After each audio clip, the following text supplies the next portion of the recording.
નમસ્કાર વિદ્યાર્થી મિત્રો. ધોરણ 11 ગુજરાતી ચેપ્ટર 20 સ્ટેચ્યુ રમવાની મજા. લેખક અનિલ જોશી. સાહિત્ય પ્રકાર લલિત નિબંધ. પ્રસ્તુત લલિત નિબંધમાં અનિલ જોશીએ સ્ટેચ્યુ રમવાની મજા. સ્ટેચ્યુ અંગ્રેજી શબ્દ છે, એનો ગુજરાતી અર્થ થાય પૂતળું, પણ આ એક રમત છે. બાળપણમાં આવી રમતો મોટાભાગના લોકો રમતા હોય છે. સ્ટેચ્યુ કહી એકબીજાને થીજાવી દેવાની જે રમત છે, એ સ્ટેચ્યુ રમવાની કેવી મજા છે, એ સાથે અનિલ જોશીએ આ શીર્ષક સાથે પોતાના બાળપણના જે સંસ્મરણો છે એ પોતે પોતાના ગામ જ્યારે જાય છે ત્યારે બાળપણની જે યાદ છે એ બાળપણની યાદ એકદમ તાજી થઈ જાય છે.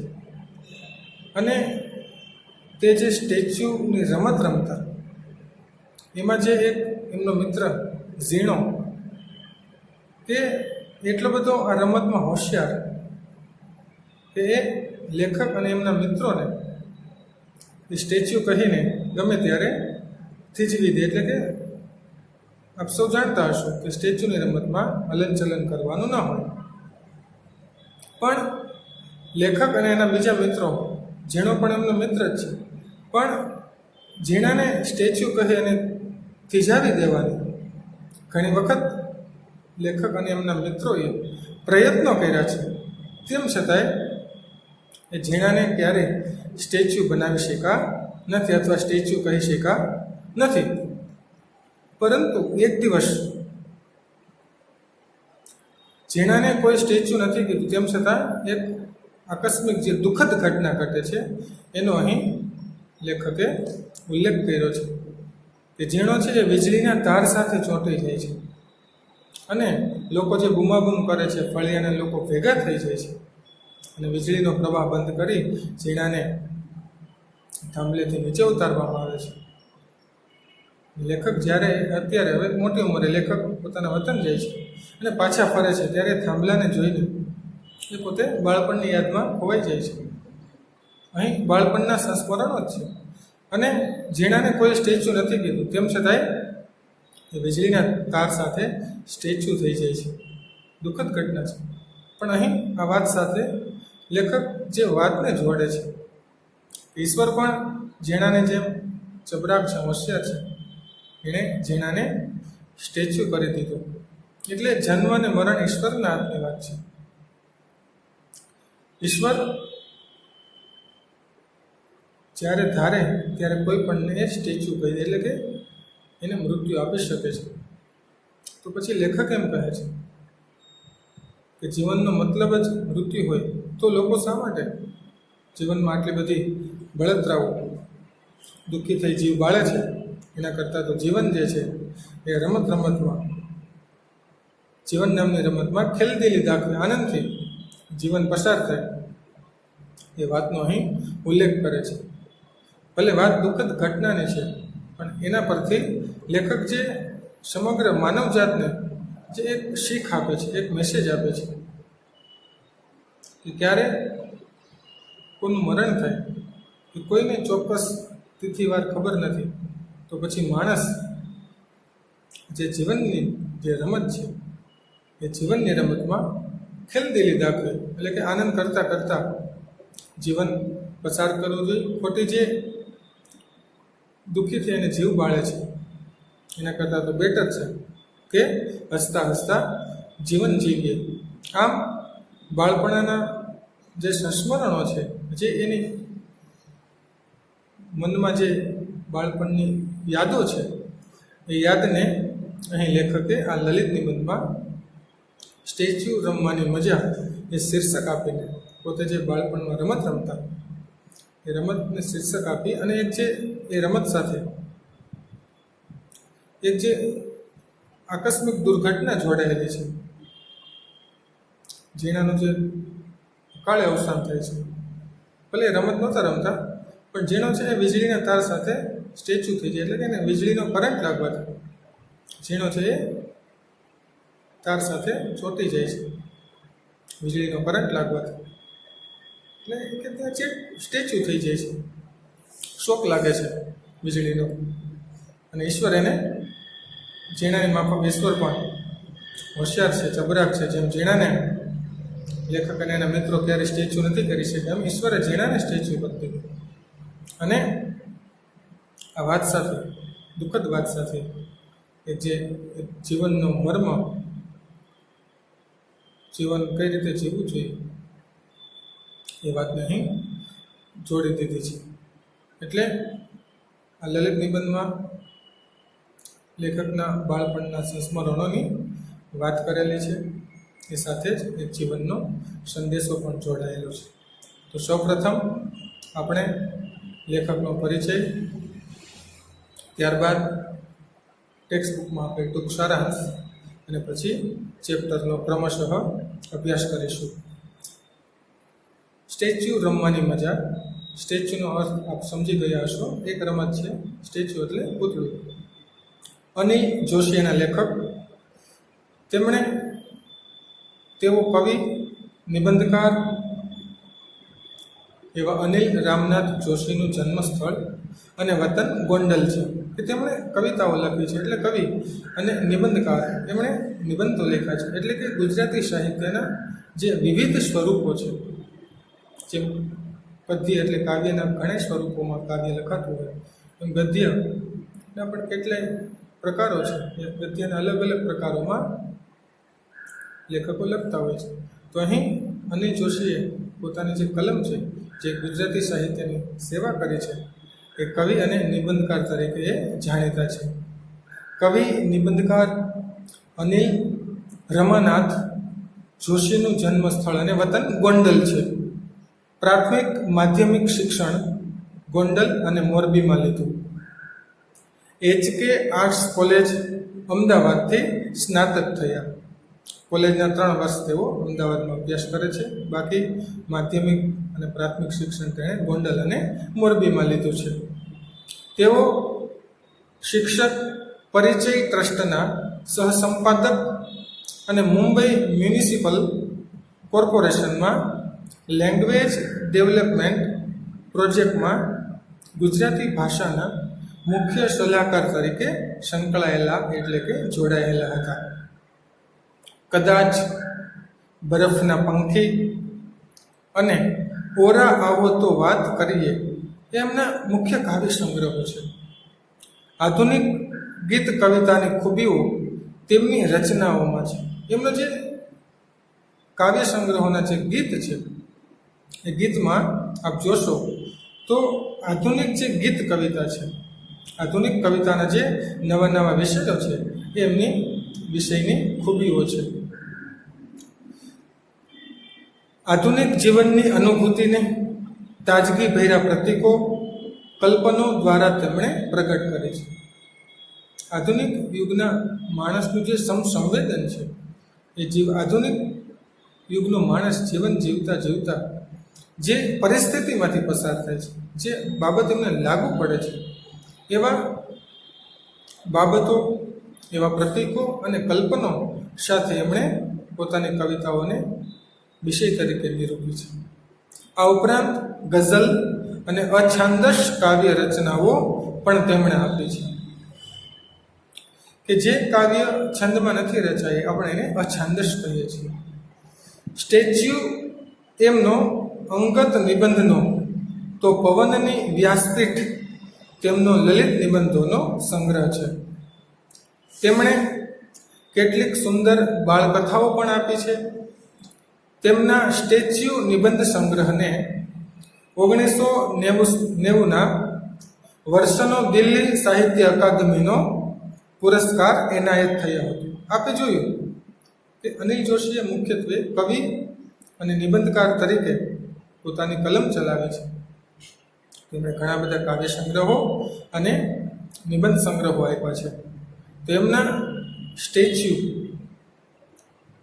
જે નિબંધ સંગ્રહ છે, એમને 1990નો દિલ્હી સાહિત્ય અકાદમીનો પુરસ્કાર એનાયત થયો છે. એમની સાહિત્ય સેવાને નવાજવામાં આવી છે, બિરદાવવામાં આવી છે.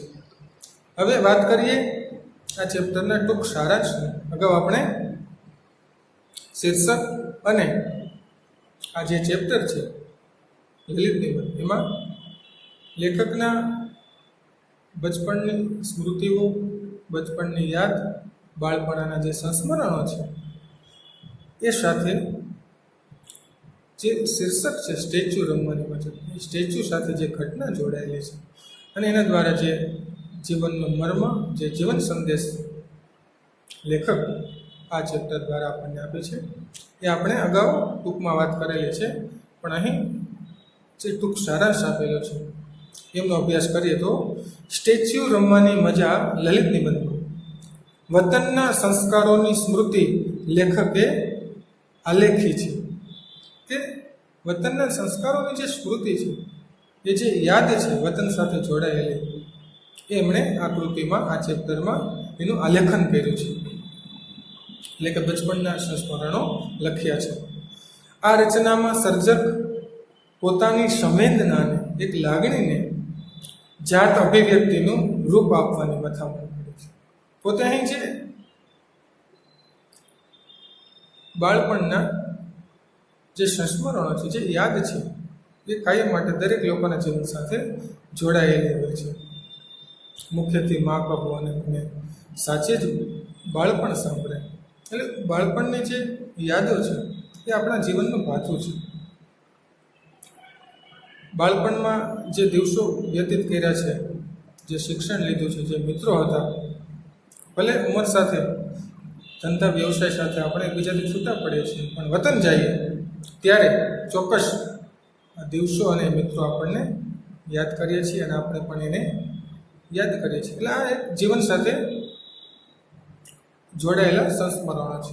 તો લેખકે પોતાના વતનમાં જ્યારે પાછા ફરે છે, જાય છે, ત્યારે એ ચોક્કસ પોતાના બાળપણના જે ખટમીઠા મધુર સંસ્મરણો છે એ વાગોળે છે. એમાં પોતે પોતાને જ એક અભિવ્યક્તિનું રૂપ આપવાનું આ ચેપ્ટરમાં મથામણ કરે છે. કથાનાયક બાળપણમાં ભેરુઓ સાથે સ્ટેચ્યુ બંધાવી સ્ટેચ્યુ બનાવી ભેરુઓને થીજાવી દેવાનો આનંદ લેતા. કે ભાઈ કથાનાયક જે છે, આપણા લેખક, એ પોતાના મિત્રો સાથે જે સ્ટેચ્યુની રમત રમતા, એમાં મિત્રોને સ્ટેચ્યુ બનાવી એને થીજાવી દેવાનો જે આનંદ લેતા. પરંતુ ઝીણા નામના ભેરુને, મિત્રને સ્ટેચ્યુ કહેવાનો મોકો કોઈ ભેરુ એટલે કે મિત્રને મળતો નહીં. ભલે બધા મિત્રો રમતા, પણ ઝીણો જે છે એ ચાલાક અને ચબરાક હોશિયાર છે આ રમતમાં. તો ઝીણાને ક્યારેય સ્ટેચ્યુ કહેવાનો, કે સ્ટેચ્યુ કહીને થીજાવી દેવાનો, થંભાવી દેવાનો લેખક અને એના મિત્રોને ક્યારેય મોકો જ નથી મળ્યો. એટલો ઝીણો પાવર હોશિયાર આ રમતમાં. ઝીણાની ચપળતાનો કોઈ ઉપાય નહોતો, કે ઘણી વખત એણે પ્રયત્નો કર્યા બધા મિત્રોએ ભેગા મળી કે આજે આપણે ઝીણાને સ્ટેચ્યુ કહી થંભાવી કે થીજાવી દેવો છે, પણ એવો ક્યારેય એને મોકો જ નથી મળ્યો. ઘણા પ્રયત્નો કર્યા. ઝીણાને સ્ટેચ્યુ કહી થીજાવી દેવાના મનસૂબો કારગત નીવડ્યો નહીં. કે જે મિત્રો ભેગા મળે અને જે કલ્પનાઓ કરતા, જે મનસૂબો એટલે કે જે યુક્તિ પ્રયુક્તિઓ કરતા, એ ક્યારેય કારગત એટલે કે સફળ નીવડી નથી. એટલે કે ઝીણાને ક્યારેય એ સ્ટેચ્યુ કહી થીજાવી શક્યા નથી કે થંભાવી શક્યા નથી. પરંતુ એક દિવસ, જે આપણે દુઃખદ ઘટનાની વાત કરતા, પરંતુ એક દિવસ અચાનક ઝીણો વીજળીના થાંભલા સાથે ચોંટી સ્ટેચ્યુ થઈ ગયેલો. કે વીજળીનો કરંટ લાગવાથી ઝીણો છે એ વીજળીના થાંભલા સાથે ચોંટી જાય છે, વીજળીનો શોક, કરંટ લાગે છે અને ઝીણો ત્યાં સ્ટેચ્યુ થઈ જાય છે. ભલે એના મિત્રોને કે લેખકને ક્યારેય ઘણી વખત પ્રયત્ન કરવા છતાંય ઝીણાને સ્ટેચ્યુ નથી કરી શક્યું, પણ અચાનક જે દુઃખદ ઘટના ઘટે છે એમાં ઝીણો સ્ટેચ્યુ થઈ જાય છે. ઝીણાને કોઈ સ્ટેચ્યુ કહ્યું નહોતું, છતાં તે સ્ટેચ્યુની રમત પણ અદ્ભુત છે. તેના વિવિધ રૂપોનો સર્જક પરિચય કરાવે છે. એટલે કે જીવનની ફિલોસોફી અહીં એ સાથે જોડે છે. આપણે ઈશ્વર સાથે પણ સ્ટેચ્યુ બંધાવ્યું છે અને ઈશ્વર સ્ટેચ્યુ કહેવામાં ઝીણા ભરવાડ જેવો જ ઉસ્તાદ છે. જેમ ઝીણો એના મિત્રોને લેખકને સ્ટેચ્યુ કહી દેતો, એમ ઈશ્વર પણ ઝીણા જેવો જ ઉસ્તાદ છે. આપણે ભલે ઈશ્વરને સ્ટેચ્યુ એટલે કે મૂર્તિ તરીકે મંદિરમાં સ્થાપિત કર્યા છે, પણ ઈશ્વર સમય આવે જ્યારે માણસનું મૃત્યુ નક્કી જ છે, સમય આવે ઈશ્વર આપણને પણ સ્ટેચ્યુ કહી થંભાવી દે છે, જેમ ઝીણાની ઘટનામાં બને છે. એટલે જ ગમે ત્યારે ઈશ્વર આપણને સ્ટેચ્યુ કહી ખીજાવી દે છે, મૃત્યુ આપે છે. આપણે પણ ઈશ્વરને સ્ટેચ્યુ કહી મંદિરોમાં મૂર્તિ તરીકે સ્થાપિત કર્યા છે, ખીજાવી દીધા છે. અને જો આમ જ હોય, લેખક એમ કહે છે, જે જીવનની ફિલોસોફીની આપણે અગાઉ વાત કરી હતી કે જો જીવન જો આમ જ હોય તો પછી દુઃખી થઈ જીવ બાળવા કરતા કે જો આ જીવનની રમતમાં જીવન બચપણ, યુવાવસ્થા, વૃદ્ધાવસ્થા અને મૃત્યુ ત્યારે અકાળે પણ અવસાન થતું હોય તો ઈશ્વર ગમે ત્યારે આપણું મૃત્યુ નિશ્ચિત છે ત્યારે નક્કી છે ત્યારે ઈશ્વર આપણને ચોક્કસ સ્ટેચ્યુ કહી ખીજાવી દે છે, એટલે કે મૃત્યુ આપે છે. તો પછી જીવનની જે રમત છે, જીવન આપણે જે જીવીએ છીએ જન્મ પછી, તો એમાં મરણ એ નક્કી જ છે. તો પછી શા માટે દુઃખી થઈ જીવ બાળવા કરતાં આ જીવનની રમતમાં, જીવનરૂપી રમતમાં ખેલદિલી દાખવી આનંદ પ્રાપ્ત કરી લેવો એ જ પરમ સત્ય છે. જીવનનું પરમ સત્ય છે કે મૃત્યુ બધાનું નક્કી જ છે. તો પછી આ જીવનરૂપી રમતમાં ખેલદિલી દાખવી એટલે કે હસતા રમતા આનંદથી જીવન પસાર કરીએ એ પરમ સત્ય છે. એ વાત અહીં જીવનની ફિલોસોફી રજૂ કરી છે, જીવનનું મર્મ અહીં સમજાયું છે. આમ પ્રસ્તુત લલિત નિબંધ સ્ટેચ્યુ રમવાની મજા એમાં લેખકે બાળપણના સંસ્મરણો સાથે જે સ્ટેચ્યુની રમત અને ઝીણા સાથે બનતી દુઃખદ ઘટના અને એના આધારે એ બનેલી ઘટનાના આધારે લેખકે જે અનુભૂતિ થઈ, લેખકે જે જીવનનું સત્ય જાણ્યું એ અહીં જીવન સંદેશ તરીકે વ્યક્ત કર્યો છે. હવે આપણે આ ચેપ્ટરની વાત કરીએ. વર્ષો પછી લેખક લખે છે કે વર્ષો પછી મારા ગામની શેરીમાં મેં પગ મૂક્યો ત્યારે આખી શેરી હું સાવ અજાણ્યો હોય એમ મને તાકી રહી હતી. ભલે કે મારું બચપનનું ગામ છે, કામ ધંધા વ્યવસાય અર્થે બહાર શહેરમાં સ્થિર થતા હોય, પણ જ્યારે આપણે વતન પાછા ફરીએ છીએ તો લેખક એના વતનમાં પાછા ફર્યા ત્યારે લેખકનું બાળપણ આ શેરીઓમાં, ગલીઓમાં, આ ગામ સાથે એ એક લાગણીથી જોડાયેલું છે. લેખક નોંધે છે કે હું જ્યારે પાછો ફર્યો મારા વતનમાં, હું જ્યારે આવું છું ત્યારે જાણે આ શેરીઓ મારાથી અજાણ્યો હોય એમ જાણે મારી સામે તાકી રહી છે, મારી સામે જોઈ રહી છે. અહીં સજીવારોપણ અલંકારનો પ્રયોગ છે. ડંકી પાસે પાણી ચૂંથતા છોકરાઓ, એકાદ બે રખડતી બકરીઓ, પોદળો કરતી ગાય અને જૂની ગટરોના કાટ ખાધેલા ઢાંકણા, અગાશી અને ધાબા ઉપર શિયાળાનો તડકો ખાતા બીમાર વૃદ્ધો, ઉડતી સંભળી, આ બધા જ મને શ્વાસની માફક વળગી પડ્યા. જેમ આપણા જીવનમાં શ્વાસોશ્વાસની પ્રક્રિયા કમ્પલસરી છે, જેમ શ્વાસ આપણા જીવન સાથે સંકળાયેલો છે, એમ લેખક કહે છે હું જ્યારે મારા ગામમાં પ્રવેશું છું, જ્યારે પણ ગામમાં જાઉં છું, જ્યારે મારા વતનમાં જાઉં છું ત્યારે શેરીઓ જાણે મારાથી અજાણ હોય એ મારી સામે એકીટસે જોઈ રહી છે. અને જે ડંકી પાસે પાણીથી રમત કરતા છોકરાઓ, કે પછી રખડતી બકરીઓ, કે પછી પોદળો કરતી ગાય અને જે જૂની ગટર છે એને કટાઈ ગયેલા જે ઢાંકણા છે, અગાસી ઉપર તડકો ખાતા બીમાર વૃદ્ધો અને ઉડતી સંભળીઓ જાણે મને મારી શ્વાસની માફક વળગી પડ્યા. જાણે મારા શ્વાસ સાથે જેમ જીવન જોડાયેલું છે એમ જાણે બધા જ મને બાજી પડ્યા.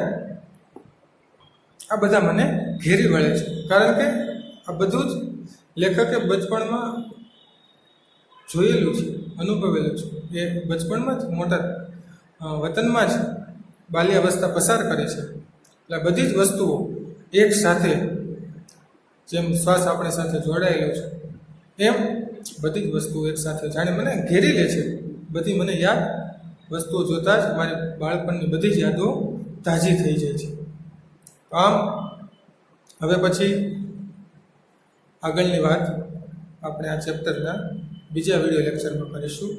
આપ સર્વે વિદ્યાર્થીઓએ આ ચેપ્ટરનો લેખક પરિચય સાથે વાંચન, આ ચેપ્ટરનું એકાગ્રચિત્તે એકાગ્ર મને વાંચન કરવું અને આ વિડીયો લેક્ચર દ્વારા જે શીર્ષક અને સારાંશ સહિત લેખક પરિચયની જે માહિતી આપેલી છે એ સમજવું, સ્વાધ્યાયમાં લખેલા પ્રશ્નો વાંચવા અને સમજવા.